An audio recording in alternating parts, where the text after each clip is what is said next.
ሰው ሲሰድብህ የተሰደብከው ስድብ አንተን እንዳይነካ አድርገህ አስበው። ሰው ሲመርቅህም ላንተ ክብር እንደማይጨምርልህ አስብ።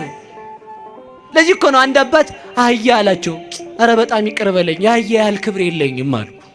ምክንያቱም አህያ የተጫነችውን በክብር የምታደርስ ናት። እኔ ግን የእግዚአብሔርን ሕግ በልቼ የጨረስኩ እኔ ከአህያ አንሳለሁ እንጂ እንጨት አላቸው።